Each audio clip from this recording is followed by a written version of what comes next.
Welcome to the Urban EV Podcast, where we speak to industry leaders and EV owners with boots on the ground to read the tea leaves on the direction of the e-mobility revolution. I'm your host, Rob Hoffman. And I'm Scott Murphy. We're joined today by a guest who is a true force in pushing the EV revolution forward, and he's doing it all from behind the scenes. Gideon van Dijk is the founder and CEO of Chargetrip, the routing software that nearly 1 in 5 European EV drivers rely upon to plan their journeys. In our conversation, we're going to dig into two big questions shaping our EV transition. Do we really need more chargers, or do we just need to use the ones we have more efficiently? And what's the real reason people switch to EVs? This is a fascinating discussion about utilization, infrastructure, and the psychology of EV adoption. So let's get into it. Gideon, welcome to the show. Thank you very much. Thank you for having me.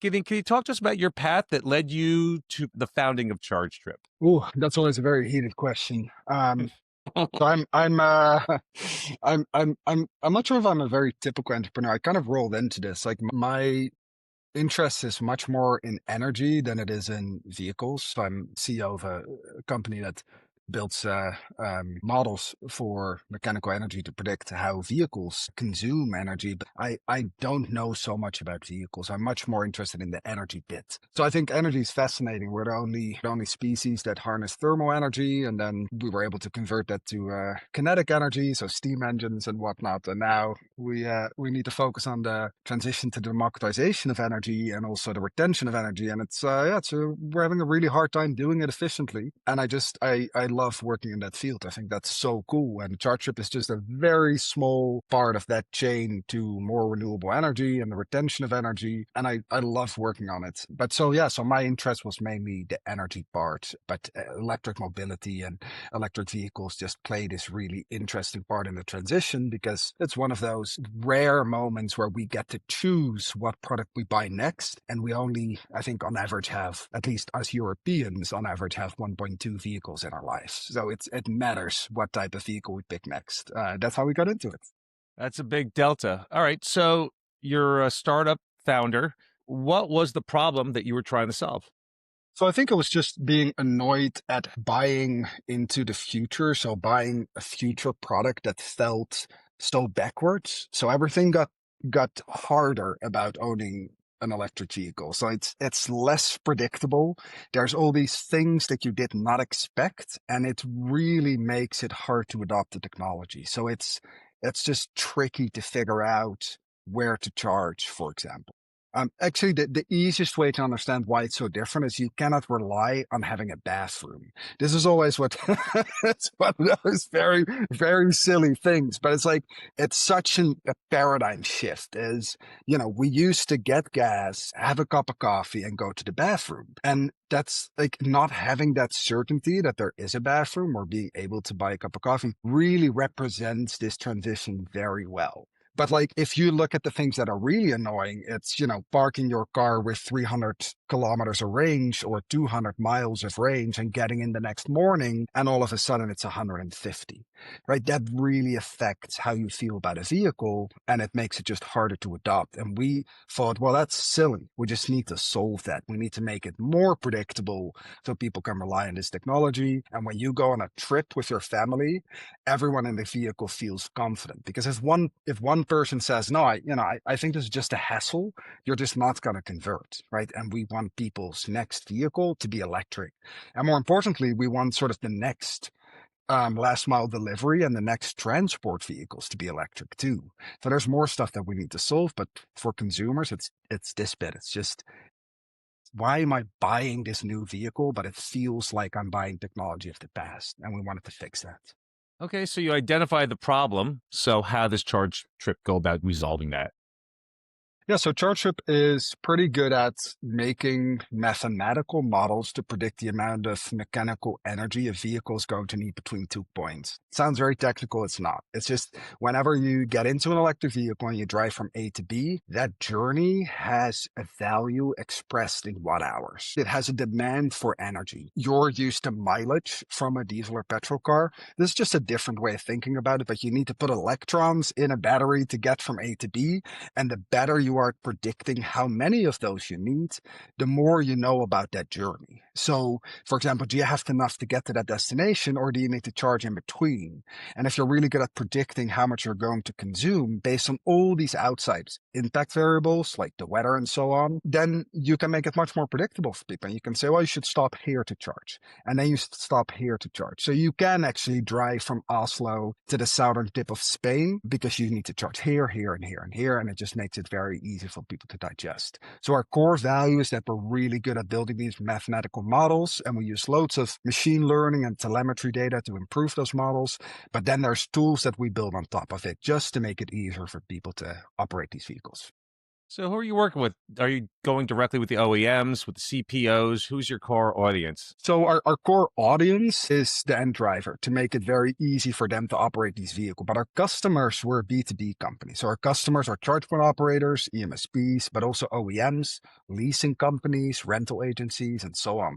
Pretty much everyone that needs to get an electric driver from point A to point B and want to give them confidence, but also want to own the charging and driving journey, they're our target customers. Are you more of a white label technology product, or is it actually consumer facing?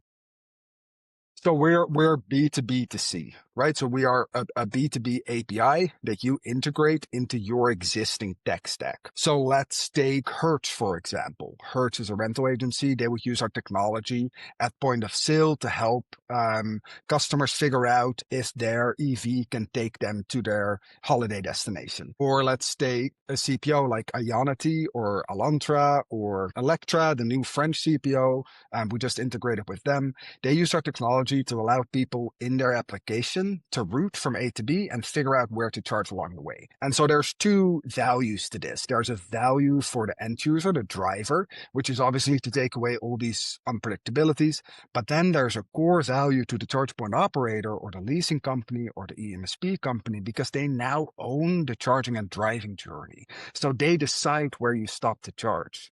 And when the volumes within our EV landscape goes up, those charge sessions, they mean something. And being able to steer those charge sessions to a specific CPO or to underutilized stations means something for the industry. Awesome. So you've got quite an impact. I read the data here that shows that 1 in 5 European drivers are utilizing your product. I guess once again, probably behind the scenes.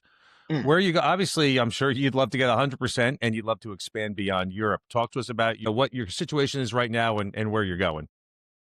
Yeah, so I mean, we obviously track the data pretty carefully, and there's some seasonality. Of course, we're now in the summer holidays, so we do between 20 and 30% of the entire European EV car park we route every month. Those are some really big. Also for us, these are really big numbers. We've had our two biggest months in July and August so far that we've ever had. And that's just people using customer applications to plan their journeys, essentially either to go on holiday or to do other stuff. So that's great. And we're growing. I mean, we're more or less positively correlated to the supply chain. So if the supply chain goes up, then we kind of grow with it. But there's also new verticals that we find really interesting. So leasing is a big vertical for us, which just opened up. Something not a lot of people know, but the biggest EV fleets on the road today are leasing fleets. Here in Europe, we've got a couple of big leasers that are electrifying really, really quickly. I think I read in an annual report from Arval that 4 in 5 vehicles that are at the end of lease periods are being converted to EV. That's an incredible conversion rate. That's that's like on par with Norway, right? As a conversion rate. Yeah. So these fleets, like sometimes it's hard to kind of figure out the dynamics in where electrification happens, but leasers are doing really well at the moment. So there's new verticals like these that we're selling into, but then there's also commercial vehicles that we're really interested in. So we need to electrify 350 million commercial vehicles, and it's important we start doing that. It's a big number, and we're pretty much at, ground zero at the moment. There's couple of heavy duty trucks, but the supply chain is still so limited, but it's starting to opening up, which is really interesting. Just over the next 18 months, I'm sure we'll see a lot more, both medium duty as well as heavy duty, especially here in Europe coming to market because there's more regulations and legislation around this. But so we'd love to do more in that specific segment. Yeah, amazing. I think getting back to kind of the conversation around infrastructure and charge point operators and chargers themselves, I think the government or governments are pushing for more chargers. I think even EV owners, Rob says this all the time, need more chargers in New York.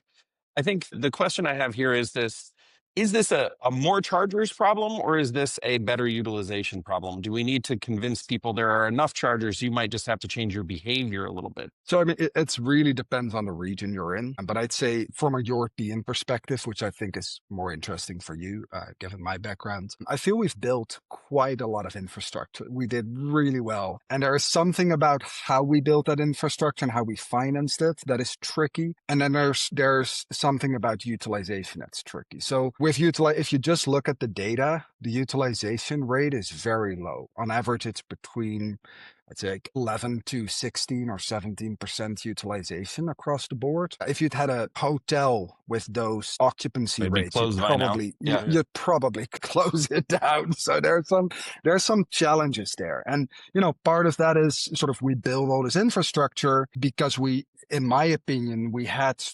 financial incentives that were more akin to like a real estate portfolio, or sort of the Mm, financial instrumentalization that was more closely mimicking a real estate portfolio where, just you think the land has value, so you buy more and more and more, mm, than it is, a point of sale for electrons, which it really is. So you had all these private equity firms come in and invest in companies like Ionity, but also Electra and so on, or provide really big loans to build out infrastructure. And that's great because we really needed that. But it's not, now we're kind of figuring out that once you have that infrastructure, it's actually about, it's like a greengrocer. You just need to sell more produce. And it's hmm not so much about the value is not necessarily increasing with buying more land. We actually need to sell something. We need to sell electrons. And because they were so much set up as just a kind of a real estate portfolio, figuring out how we do that best, figuring out what the user experience paradigm shifts are, what the user journeys are for these drivers, and like how to appeal to them, how to get them to your point of sale, how sort of to own the charging and driving journey that you have very little influence over. Figuring those bits out is going to be super instrumental to growing that utilization. And we play into that in some small way.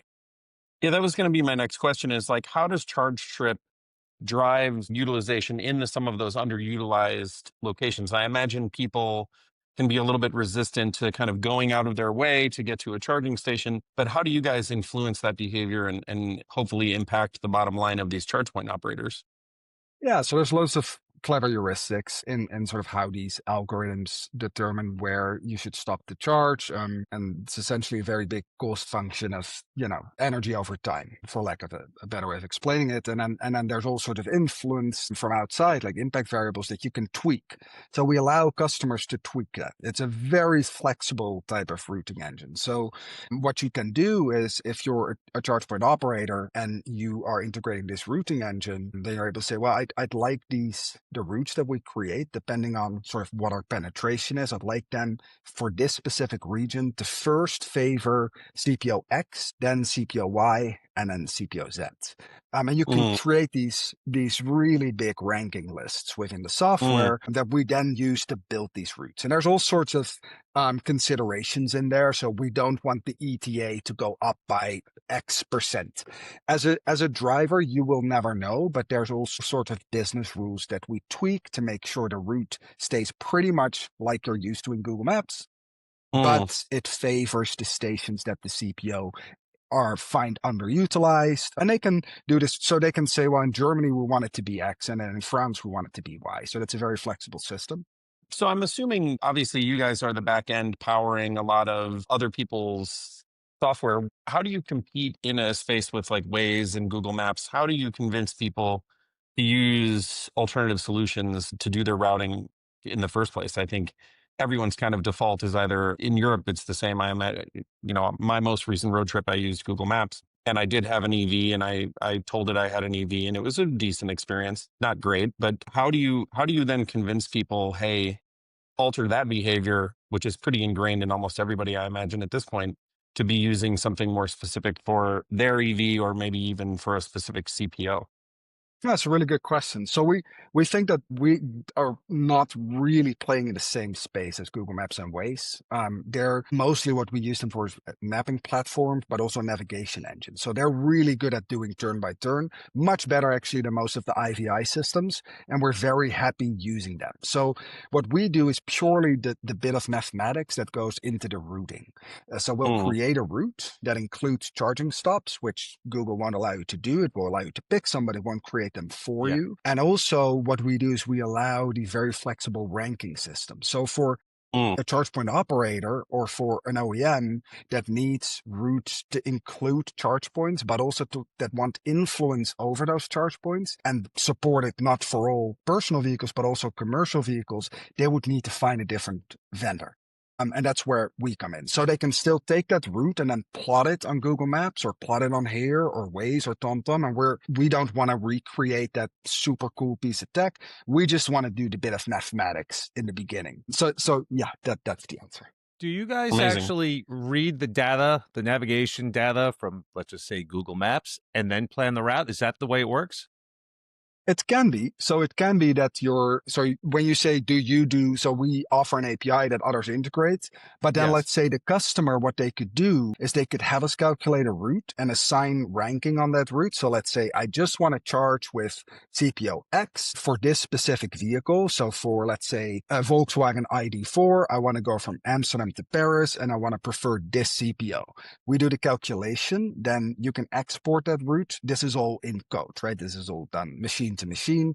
You export it to Google Maps. The end user starts driving that route. And then whenever there's a delta between the predicted consumption on that route and the actual consumption, you can recalculate that route and resend it. So those Mm, systems work, they're very synchronous, right? They're very complementary together. What we see often is that a CPO like Ionity will just use us for routing, but then we'll export it to a navigation system like a Google Maps. Gotcha. That makes a lot of sense there. And using that API and to connect the two, that's where it all makes sense. And there's no issue now if people gravitate towards the standard navigation softwares that most people will have. You don't have to break that habit. That's wonderful. Let's take a step back right now. Bird's eye view. Gideon, tell me, why do people really switch to EVs? Is it all about saving the planet, or is it something a little bigger than that? Wow, that's a big question. I think loads of the people that transitioned, for them it was part of just being as sustainable as possible. But we've kind of hit a certain amount of penetration where it now becomes more about cost benefit and secondary benefits. So you see in regions where there were loads of incentives to transition to electric mobility, once you take those incentives away, some people will even switch back. So the incentives mm, are like your wallet is still very much a big part of this. It's not, we'd like to do good, but there's also always there's something good inside, but we want to make sure it mm, doesn't impact our family or, our bottom line.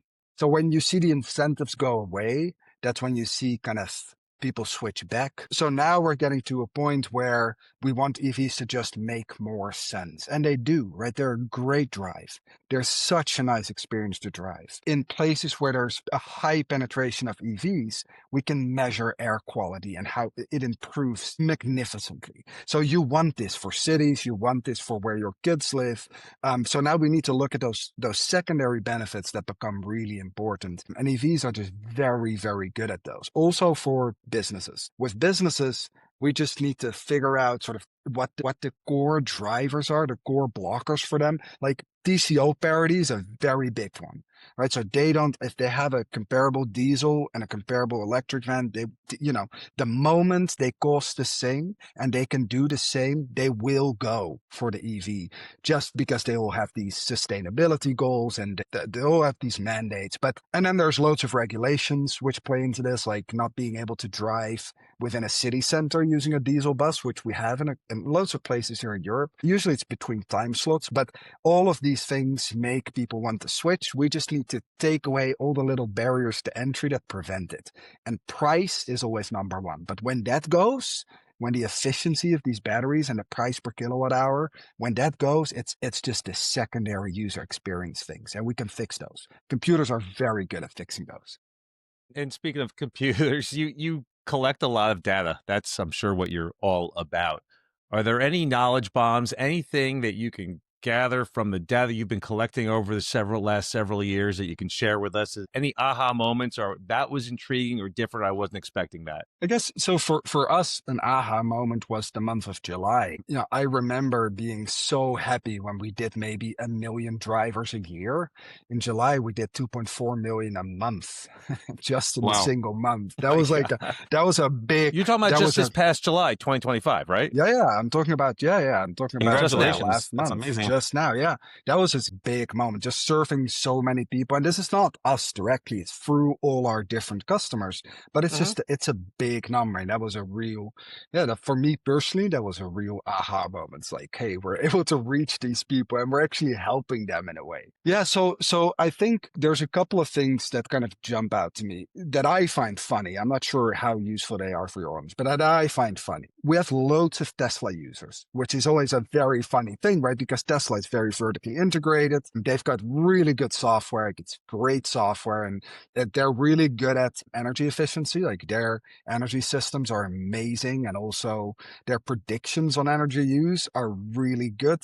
Like that's a weird thing to wrap your head around, but when the vehicle needs to drive somewhere, and then stops and then looks at the battery chemistry, it has to calculate a range in miles or kilometers for whenever you start driving, and will display this value on the vehicle. That's just simulations that we run, right? So there's Hmm. not a level of gas in a Yeah, tank. It's yeah. like so you need to run all these simulations to figure it out. They're very good at this, which is really cool. Hyundai also very good at this, but so Mm. we have so much Tesla use, and that always threw me off because you can do this all in a Tesla. Why do you need us? And that's just to do with stations. So it's just there's two really funny things about it. One, it's to do with not always wanting to charge at a supercharger, so having other networks. Now Tesla now also includes other CPOs, but they didn't used to. So there's just people that are gotten into the ecosystem because of that are really used to using it. And then the other funny data point for me is that parking and charging has become synonymous. So Mm. for you to park and not charge just feels like a massive wasted opportunity, right? So we see people doing loads of short trip calculations, which we never expect. Like you would expect to do this on longer trips, but it's just because people want to find a charge point at the end of their trip. So that's, I think quite funny. Yeah. Yeah. I literally, but ironically, Gideon, I just leased a Tesla, so I've and went on my first road trip this past weekend with it. So Super cool. ironically, here it's like it's right on exactly what you're saying. I'm like, yep. Everything you're saying, it checks out. It just so happens my wife had booked the hotel. It's maybe our old way of thinking. We're just like, okay, there's a great deal here. It looks clean, it looks nice. It's good value proposition. It was a really big hotel, and we pull up, and I'm like, all right, where's the level 2 charging? I'm like, nope, not here. I remember it's like a bum me out. I'm like, why in the Yeah. world is this giant hotel with this giant parking lot? Why have they not put in the chargers, the level 2 chargers?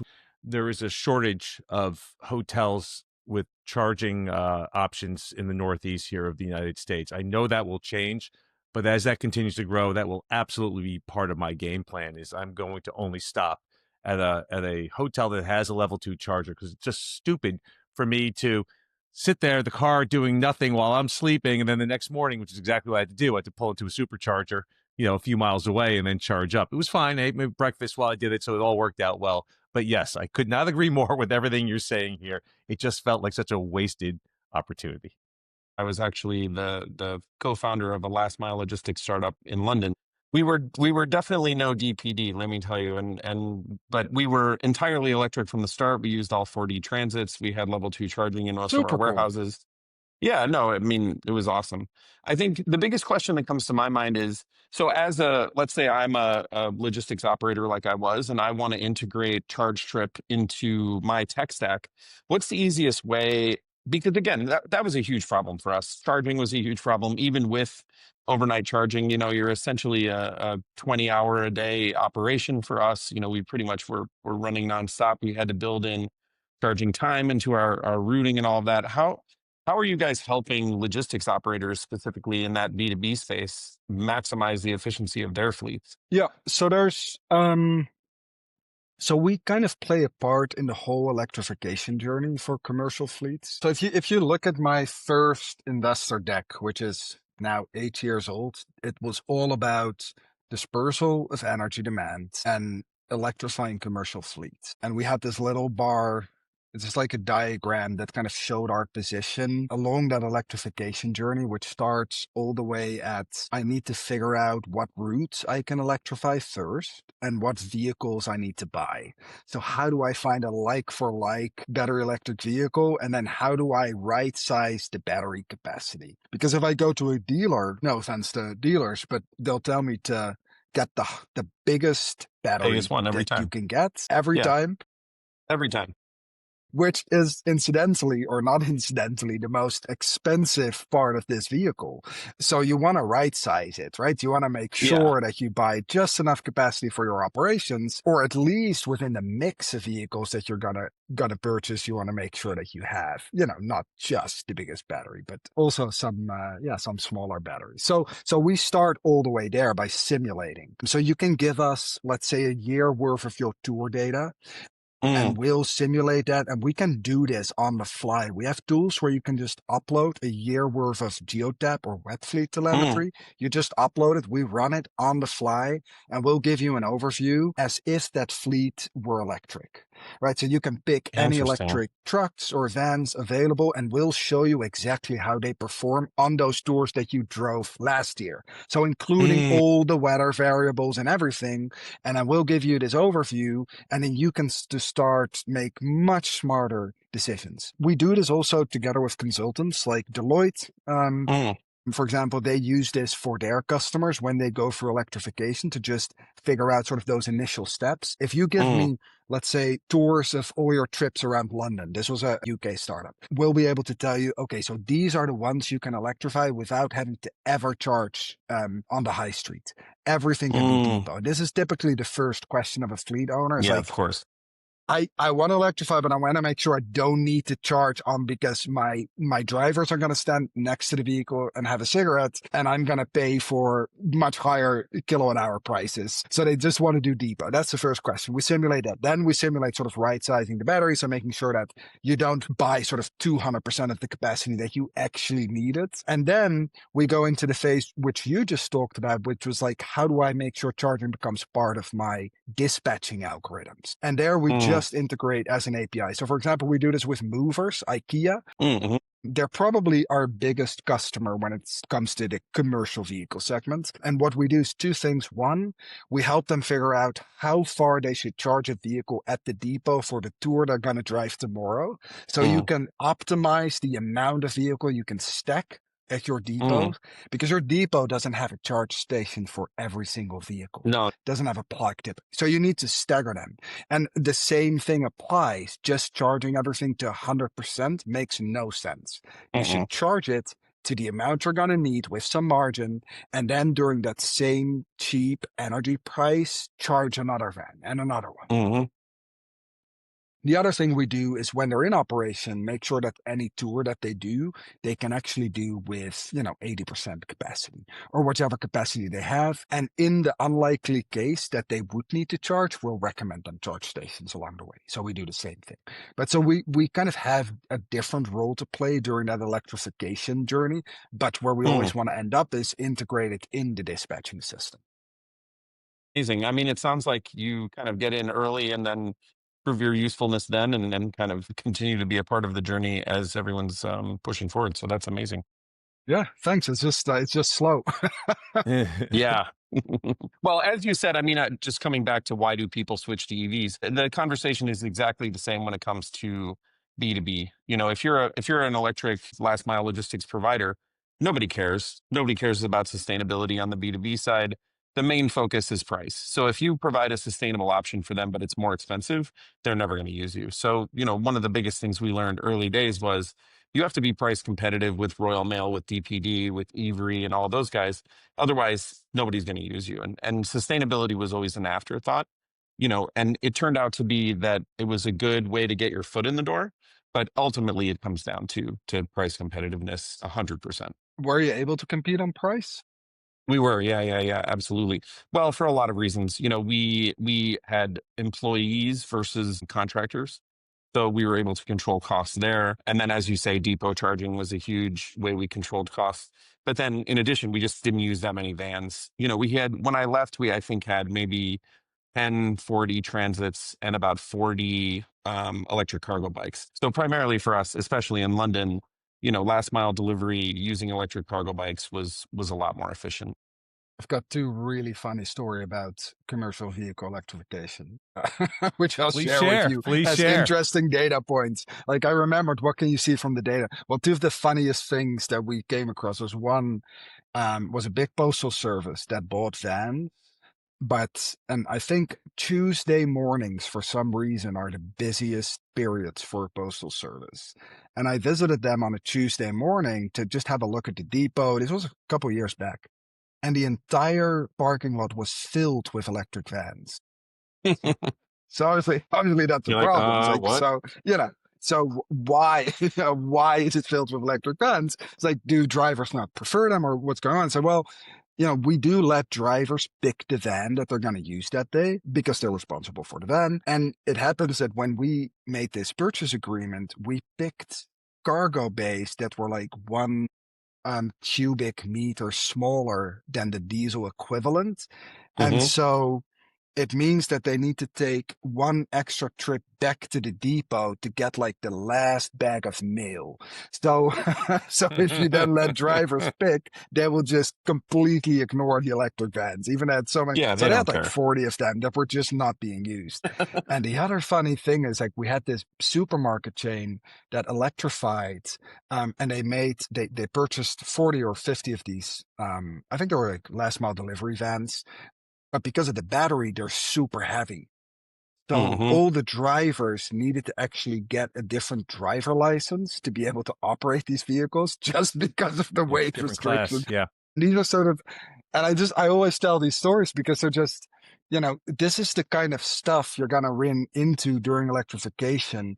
And if you know about it, you can deal with it. But if you don't, it has such a massive impact on your business continuity and your operation that you're just not going to go through with that. Anyways, I just But thought that yeah. was funny. Yeah. Well, and I think one of the things we learned early on in our journey was having drivers trying to charge at charging stations, as you say, on the high street or wherever. It would not only was it more complicated, more difficult. Everybody knows how to pump gas at this point, but we couldn't ever find charging network that was simple enough for drivers to even use. Half the time we had to install apps on their phones. They had to either or use our phones. I mean, it was just a huge nightmare. One funny thing that always happened when people would come for training, they would always ask us, inevitably, one or two people at some point would say, well, is it a manual transmission or an automatic? And I'm like, it's electric. There's no transmission. Yeah, there's all It's kinds of the instant torque. idiosyncrasies. Yeah, exactly. You're going to have a lot more fun driving, and I guarantee you that. But yeah, no, I love stories like that because it's these are just the little road bumps that we're running into as we're going through this process. And I think even since we launched, which was January of 23, things have become even more simple in terms of managing all of that. So great to hear that you guys are contributing positively to that move. So Gideon, let's we're coming up on time, but let's do one last little topic here. I'm going to look at the road ahead. Obviously from everything you told me, the total addressable market is huge, and I'm sure you've got your eyes on that, but talk to us about your challenges and opportunities that lie ahead over the next 5 years. Yeah, so I think one of the things that makes us quite a stable company is the fact that we're sort of not directly proportional, but correlated to the supply chain. So whenever the supply chain grows, we grow. And then what's very nice to see is that we're getting in these big verticals like leasing and rental that were pretty dormant when it came to electrification. They're all waking up now, at least here in Europe. And I'm sure the US will follow at some point. Funnily enough, you guys were actually ahead. An Yeah, we know we've relinquished a lot over the last few years. unfortunate I year wonder ago. why. Yeah, let's not get into that. But I'm sure at some point you will follow again. And some of your players perform really well, like EVgo. They did so well as a CPO. That's incredible what they have achieved in the last couple months. But so here in Europe, we're seeing leasing and rental entering the market. But then there's also something that I'm pretty excited about. It's the retailers. Like, I really want to see retailers try to enter the CPO market. And it makes perfect sense. We want McDonald's and Starbucks to roll out charging propositions. For me, like, personally, as a CEO of a company, one reason is just because the unit economics are so much easier, right? It's just they're interested in selling coffee and they're interested in selling burgers. And so whenever I can help them sell one more cup of coffee that has a clear value, and it's just a much easier calculation than an electron,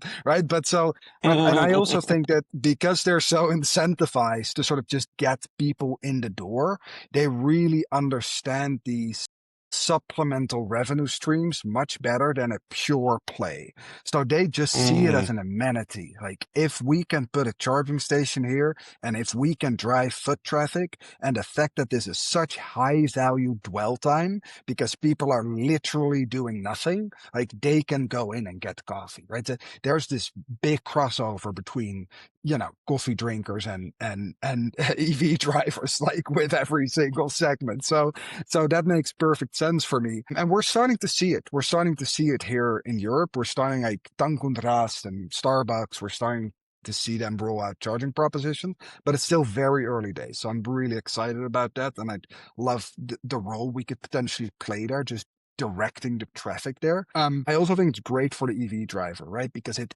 gives you sort of a little bit extra over a charging station that's in the middle of nowhere. It gives you, 15 minutes with the family to go and grab a sandwich, to go to the bathroom, like those initial things that we didn't like so much about EV ownership. More retailing within the business and sort of a bigger business case that is more tailored towards in-store items instead of just electron will help the industry.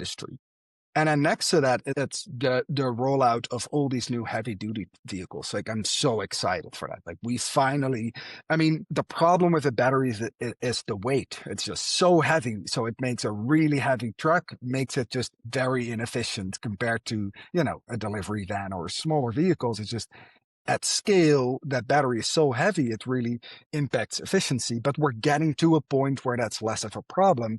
And we're seeing these really cool heavy duty trucks being rolled out. And then we're also seeing the infrastructure, companies like Mylands. That's very cool.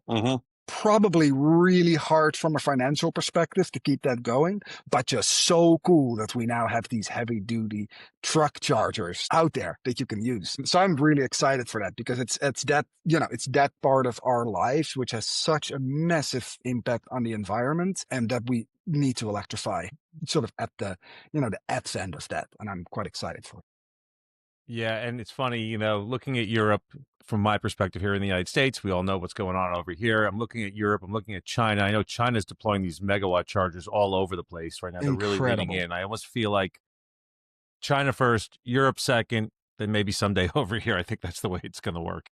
Probably. The European car manufacturers are in all sorts of problems because of China. And they're just building incredible products, and consumers choose price, but also convenience. And they're just building great stuff. Like the made in China thing, which never really did very well with consumers, for vehicles at least, that's gone. It's just, they're great cars. Yeah. So yeah, that's a lot of competition. You can't ignore that. No, you can't ignore it. We just need to do better. Awesome. All right. Well, Gideon, thanks so much for joining us. Can you share with the listeners how they can find you or Chargetrip online? So they can find us at chargetrip.com. They can find us on LinkedIn. We have a business to consumer application that we don't talk about so much, just because it's kind of for our teams to test it. But there is loads of EV drivers on it. It's called go.chargetrip.com. So if you're interested in EV routing or any of these vehicle models or any other tools, then you can go and check that out. It's free, and it's pretty useful if you're going on a big trip. And then I'm going to be at ICNC if there's any industry people listening, which is, I think, in the first week of September in Berlin. So just come and say hi. Super nice to chat. Wonderful. Once again, thanks for joining us over here. And that just about does it for this episode of the Urban EV Podcast. If you enjoyed this conversation, leave us a review and share the show. The road to sustainability starts at the plug, and that's why we're here. We will see you all next week with a new episode of the Urban EV Podcast.